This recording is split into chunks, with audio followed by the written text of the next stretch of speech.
Welcome, everybody, to That's Great, but How Do I Convince My Boss? Overcoming Bias to Advocate for Change. My name is David Dillon Thomas, and I'm the founder and CEO of David Dillon Thomas, LLC. I basically go around giving people tools for and getting people excited about inclusive design. So I wrote this book, Design for Cognitive Bias, came out last year, and I talk a lot about stakeholder bias in that book. And the reason I wanted to give this particular talk is that I go to a lot of conferences, and at the end of every talk, no matter what the talk is about, one of the Q&A questions is always some version of that all sounds great, but how do I convince my boss? Which I think is a legitimate question, right? We hear lots of great ideas, but if we can't actually take them to work with us, it's not really worth much. So it happens that one of the chapters in my books deals a lot with stakeholder bias. And when I say stakeholder, I really mean like your boss, your client, anyone who is basically deciding how you spend your time. Now, our stakeholders will sometimes make choices that we might find, I don't know, questionable.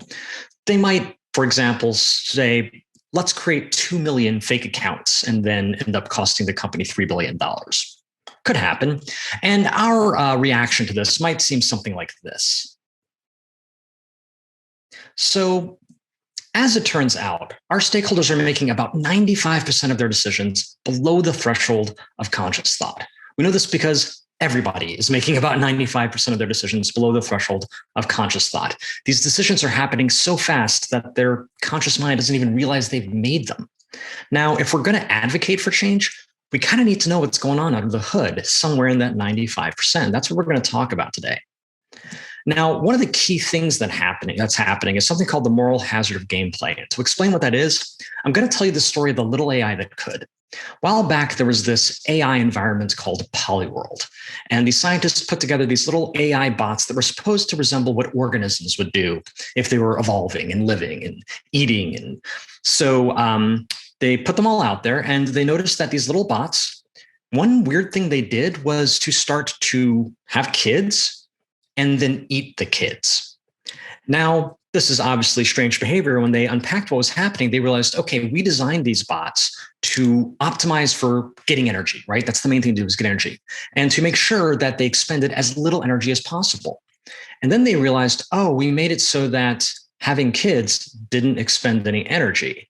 So without realizing it, they had given their little bots a free source of energy forever. And they owned up to this. Virgil Griffith, who designed the program, said, it had not occurred to me that having a child would cost energy. That's my male bias, you think? But the bots basically took advantage of this and just did what they were told. And that's the thing. Computers do what you tell them to. They weren't cheating. They were just doing what they were told, given the parameters that they had. And this really is where we see the moral hazard of gameplay, which is basically a mismatch between what you want, which is for organisms to thrive, and what you incentivize, which in this case turns out to be eating your kids. Now, we see a more common example of this when we think about schooling, right? School is a place where we go to learn. That's the goal. But what we incentivize, what we reward, is getting A's, right? That's what's going to get you into the nice colleges, your grades. The thing is, you can get an A without learning, right? You can cheat, you can hack into the computer and change your grades, right? There's lots of ways to get an A without actually learning anything.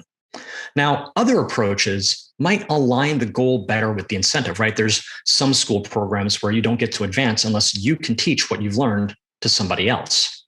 There's other things like project-based learning, where you have to complete a project to demonstrate what you've learned. In this case, a bunch of West Philadelphia high school kids created a car, right? And you can't do that without learning engineering, science, math, and other things. And the proof that you've learned it is in the car actually running, and in this case, beating MIT in a competition, right? So it's a better alignment between what you're incentivizing and what you actually want to happen.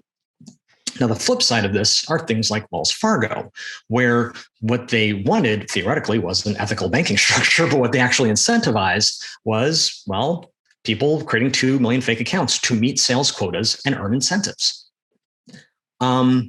This was such a mess up that Harvard actually did a study on it. And one of the things they found is that they were rewarding employees for achieving a metric without regard to the actions they took to achieve that metric, right? Classic moral hazard of gameplay. One of my favorite quotes comes from one of the participants who said, people invariably do what you pay them to do, even when you're saying something different. So it doesn't matter what kind of corporate values you've put up on the wall. If you're paying people to do something that conflicts with that, that's what they're going to do. You even see this play out in the justice system, right? When you incentivize police officers by saying, we're going to reward you based on the number of arrests. Well, if the goal is to reduce crime, you've just created an incentive that is the opposite, right? Because if crime goes away, well, then I can't do any arrests. And if I can't make any arrests, then I don't get the incentive. So you've actually now incentivized officers wanting crime to continue, or what usually happens is just arresting people on petty offenses, and very often Black people on petty offenses.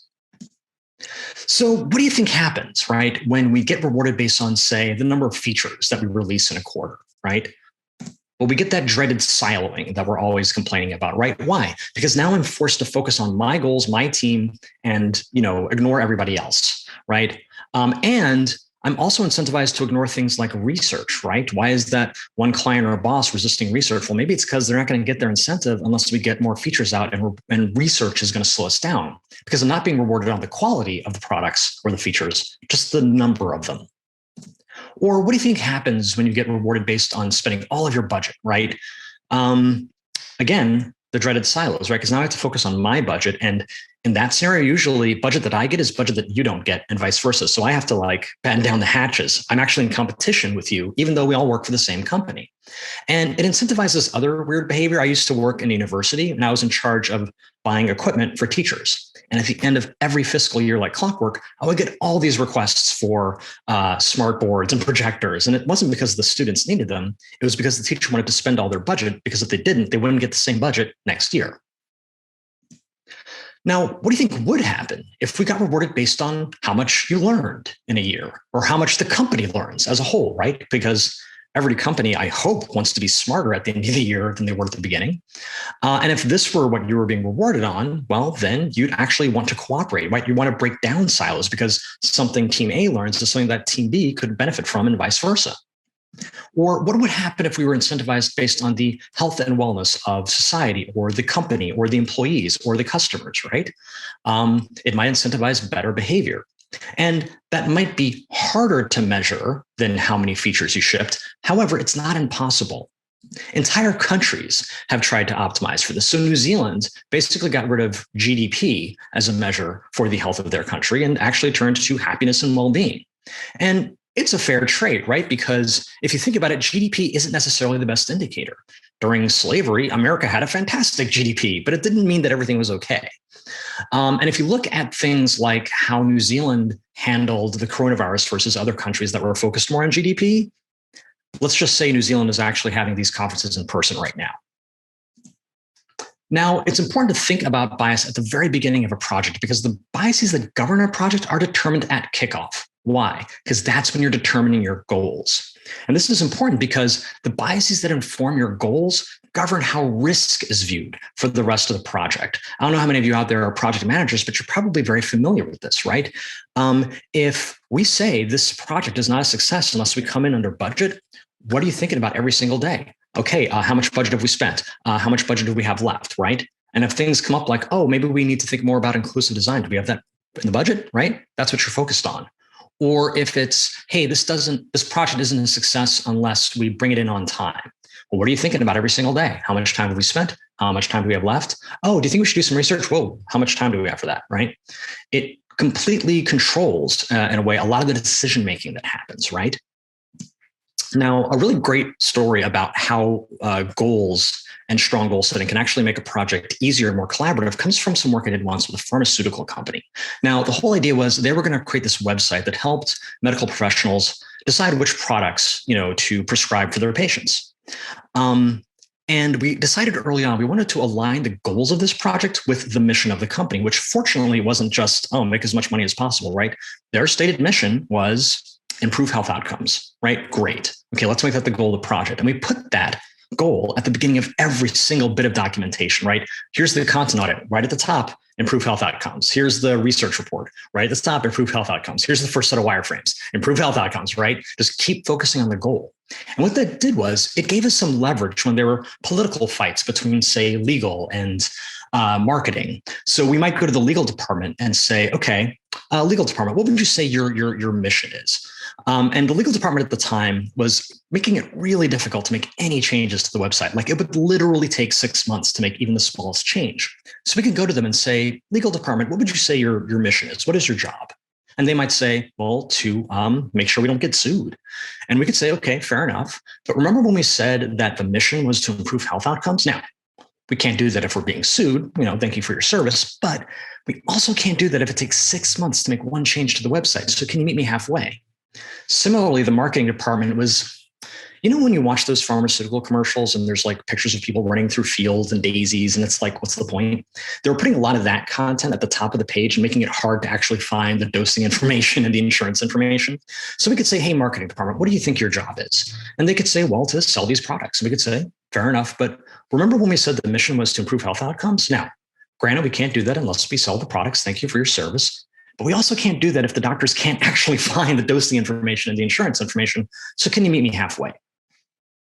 Now, one of my favorite stories about aligning goals and content is Thrift Store Runway. Thrift Store Runway was the product of a foundation I used to work for. And one of the founders' goals was thrift. They wanted people to be more thrifty, to spend their money more wisely. So someone down the hall actually came up with Thrift Store Runway. And it was basically just a blog, a Tumblr blog, full of photos that people would send in of themselves wearing looks that they'd created at thrift stores for under $50. Right? That's it. And whoever had the best look would, go on a runway event at the end of the month. So think about the 3 problems this solves, right? 1, I don't actually have to create any content. Y'all are creating content. I'm just curating it. 2, if I'm getting people to actually do the thing, right? They're actually spending money at a thrift store instead of H&M. But my favorite is 3. If anyone comes asking, hey, foundation, are you doing the thing? Are you doing what your founders wanted? Glad you asked. Here's photo after photo after photo after photo of people wearing looks that they created in thrift stores for under $50. It is a self-measuring content strategy. So now, a way to help align these goals and these incentives and these tactics is something called an objective matrix. And it's really nothing fancier than a spreadsheet. And it aligns up, here are the goals, here are the objectives that ladder up to those goals, here are the strategies that ladder up to those objectives, and here are the measurable tactics, the physical things we'll do to achieve those strategies. And then here are the success metrics for each of those tactics, right? So if we were making a marketing website and the big goal was increase revenue, we could say the objectives that are going to help us increase revenue are things like driving sales leads or increasing the efficiency of the sales process. And then we might ask, well, what are we going to do to drive sales leads? Great. Here are the strategies to do that. Create compelling content or make it easier to get in touch. Okay, how are we going to make it easier to get in touch? That's when we get to the level of real measurable tactics. We're going to improve the visibility of the CTA, or maybe improve the language of the CTA, right? And then we can ask, well, how are we going to measure whether or not improving the visibility of the CTA did anything? Well, let's look at number of leads, right? And notice how the success metric maps right back to that objective of drive sales leads. Now, I don't know if you've noticed yet, but I've hidden one metric in here that's terrible. I'll give you just a second to look. Number of case studies. Number of case studies is the metric we've put in there for the tactic of creating case studies, which is kind of a terrible metric because all it shows me is how many case studies I've made. It doesn't show me whether or not I've driven sales leads, which is the actual goal. But it's tempting to make that the measuring tactic because it's easy to measure. So we have to be very careful that whatever we're measuring lines right back up to those objectives and goals. Now that I've told you kind of the big picture, problem that a lot of organizations have to deal with, I want to give you a series of tactics you can use to, for lack of a better word, Jedi mind trick your organizations into doing the right thing. So let's begin with illusion of transparency. And this is something that can help you if you ever have to make a presentation or give a speech. So basically, illusion of transparency is the idea that we think everybody can tell how nervous we are when we have to present a design or an idea, when in fact, they have no idea. There's an experiment where you have 5 people get on stage and you tell 2 of them to lie. And then afterwards you ask those 2 people, hey, did you think people could tell you were lying? And they're like, oh, of course, I was so transparent. I am a terrible liar. When you ask the people in the audience who was lying, they're no better at chance than guessing. They have no idea, right? So when you present, rest assured that they don't nearly have as much window into your soul as you think they do. The nice thing about this bias I've studied hundreds of biases, and the vast majority, if you know about the bias, you still do it anyway. This is the one bias where if you know about it in advance, you can actually avoid it. They've done experiments where they have people go on stage and they tell some of them about the bias and others they don't. And the ones they tell about the bias actually do better. So congratulations, you have all been inoculated against the illusion of transparency. Another thing that can help when you have to present your work or go on stage, rather than think about it as a judgment on you, right? I'm going to walk in this room and all these people are going to judge me. Think of it more like research, right? I'm going to go in and the research question is, how close is this design or this idea getting us to the actual goal, right? And I'm going to measure that based on the reactions of the people in the room. Now it's all about the people reacting to the thing and not about you. And you can treat it like research. And I've talked to people and coached people who have to present their work, and they find that this takes some of the pressure off. Another idea to think about is stakeholder inception. And it's basically this idea that it's one thing for you to like my idea. It's another thing entirely if you think it was your idea all along. Now, let me give you an example that makes this sound a little less creepy. So I had a client who was convinced that their content had to stay behind a paywall. And no matter how much we showed them from analytics, from research, that it wasn't helping, it wasn't working to keep it behind a paywall, they insisted. So we said, okay, look, let's get all the stakeholders in one room and ask them, what are the top 10 reasons you're making this content? Great, put that list up on the wall. And then we've done some research with your users and we can tell you the top 10 reasons they're looking for this content. So let's put that list right next to the first list. Okay, we're going to do a brainstorming exercise. And the question is, how can we use content to help make these two lists happy? And then we just let them go through the brainstorming exercise. And at the end of the exercise, one of the ideas they came up with was, hey, what if we took some of this content from behind a paywall and moved it out from behind that paywall? And we said, that is a great idea that you had. I am so glad that you came up with that idea. And in a way, it's almost more honest because rather than me walk in the room and say, hey, here's some research and here's what you should do about it, it's more like me saying, hey, here's some research. What do you think we should do about it? And if they feel like it's their idea, they're going to own it. They're going to stick by it when the going gets tough. If it's my idea, when the going gets tough, they can abandon it because, oh, well, that's Dave's idea. I don't know what he was thinking. But if it's their idea, they'll stick with it. One of the best pieces of management consulting advice I ever got was from a guy named Don Bridges, who said, if you ever have to make a business case, find out how upper management is compensated, right? It's one thing for you to walk in the room and say, okay, hey, I've got this problem. I'm going to add it to the 50 problems you already have. It's another thing for you to walk in the room and say, hey, I think I figured out how you're going to get that bonus. I figured out how to help you with that performance metric, right? Now I'm on board. Now we're working together. Now we found a common goal. So it is critical to understand what is keeping your stakeholder up at night and frame whatever it is you're trying to do in terms of fixing that problem. Now, be honest, if it won't actually fix the problem, don't try to frame it that way, but usually there is some kind of alignment that you can find.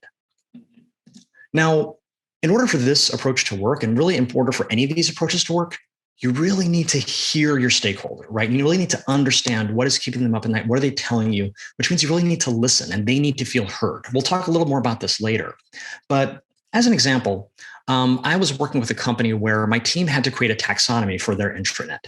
And we couldn't get anywhere. There was resistance to how we were doing research, how we were building the taxonomy, every step of the way, and more resistance.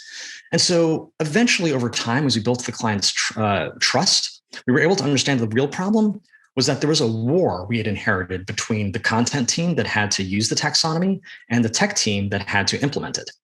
And there's a lot of bad blood and bad history there. And once we understood that, we realized our job is not to make a taxonomy. Our job is to play marriage counselor and help these two mend their fences.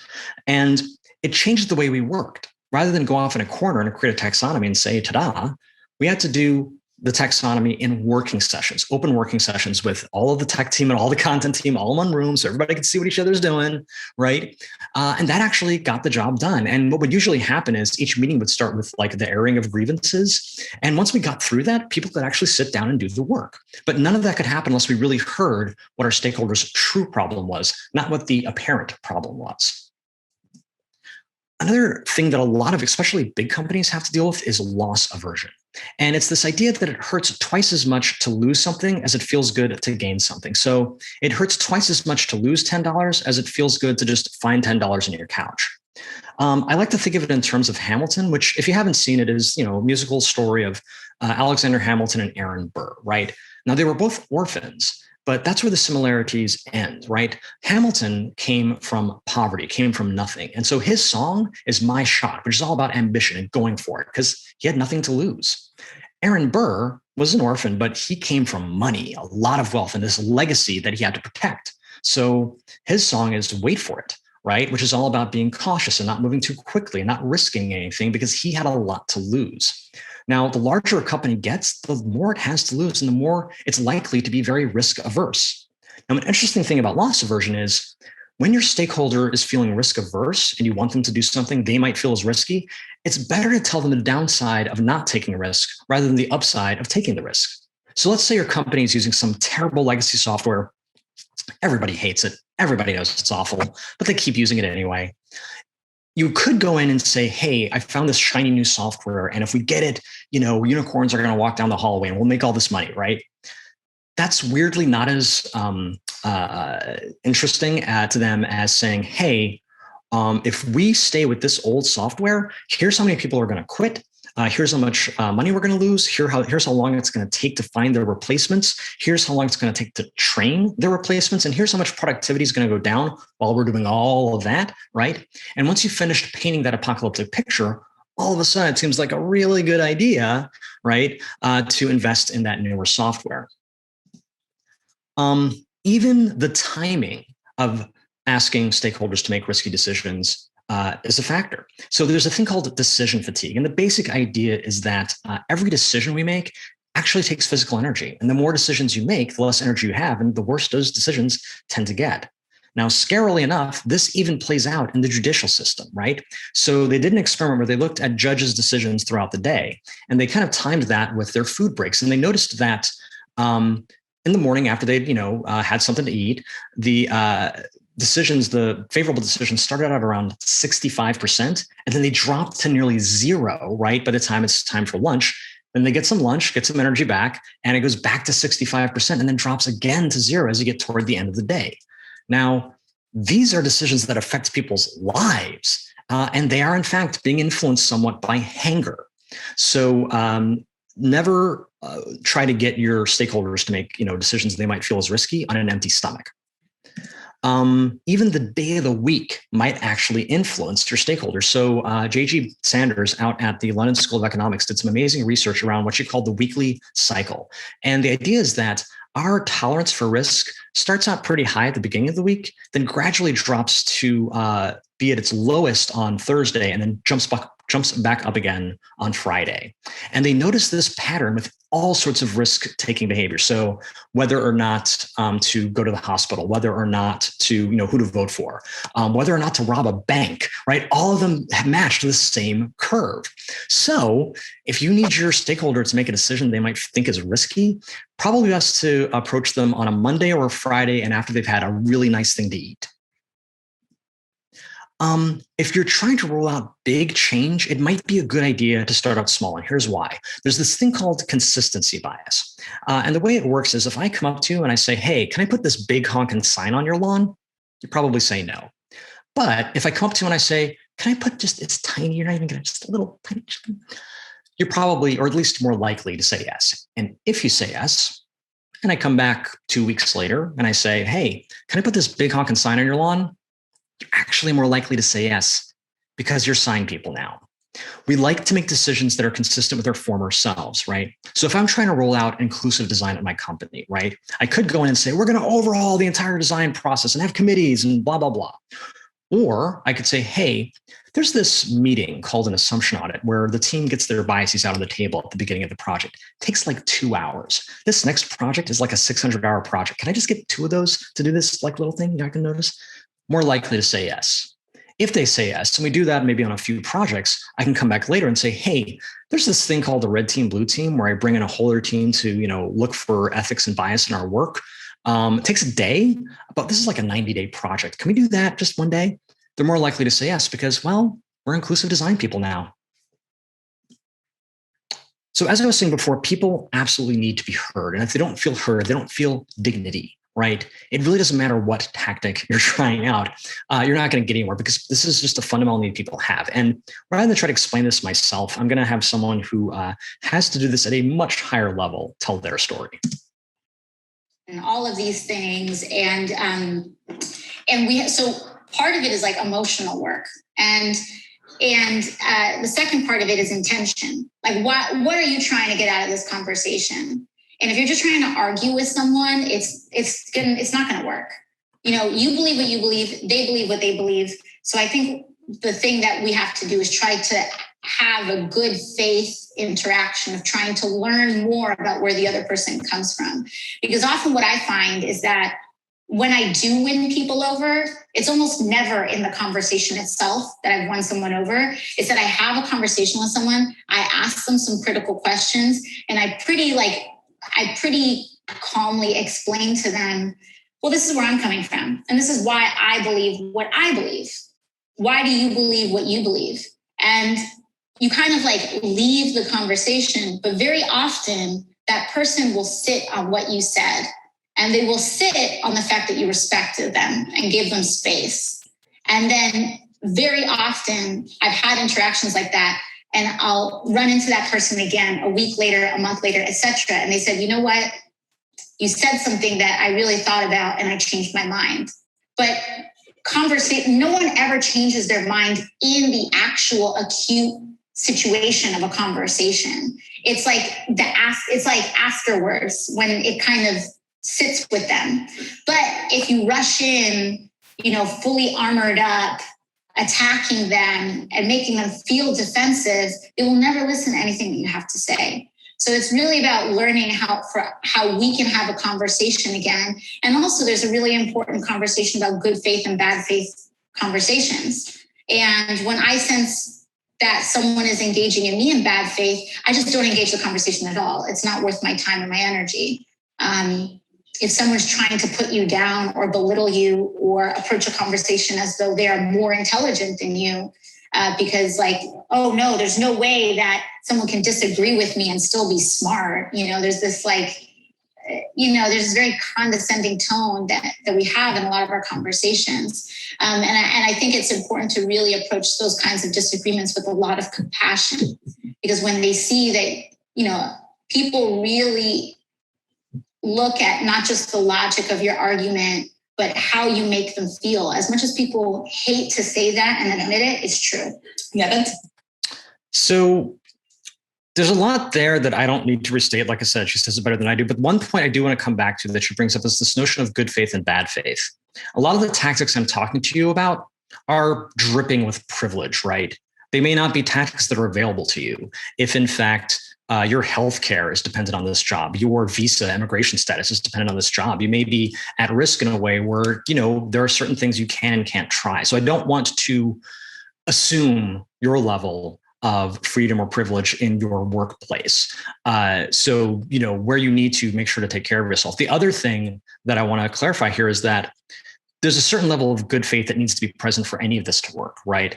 If the person you're engaging with doesn't respect your humanity, well, then, like she said, don't waste your energy on that. And in fact, it may be time to talk to HR. It may be time to, look at job options, or maybe time to find some allies. But again, like these tactics I'm talking about do require at least a base level of good faith that everyone in the room at least respects each other's humanity.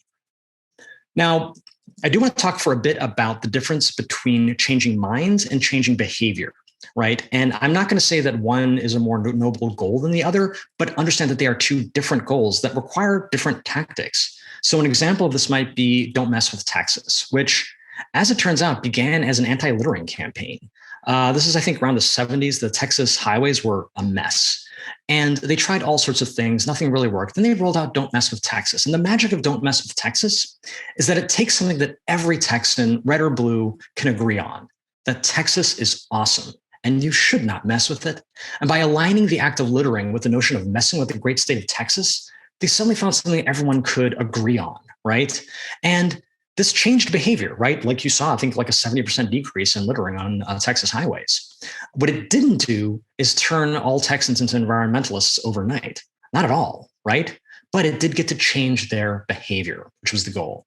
And again, I have someone who does this on a much higher level to explain it to you further. This is Stacey Abrams talking about finding a way to deal with the Tea Party. And the extent to which we focus so much on making people agree with us, we are going to lose. I don't need you to agree. I just need you to do what I need you to do. And empathy is about finding the human connection that makes you think that's good. A less emotional example is the Tea Party in Georgia.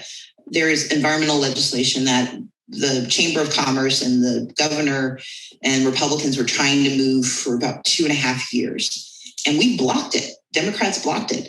Not because we suddenly had more numbers, but because I went to talk to members of the Tea Party. I did not try to convince them that climate change was real. They do not believe it. I convinced them property values are real and that the erosion of the stream buffer would erode the property value of those who own that land. And therefore, they should work with us to stop bills that would allow someone to lose the value of their land. Because for the Tea Party, taxes matter. That's their thing. Therefore, I understood what they believed and I empathized with what they thought was the most important part of the conversation.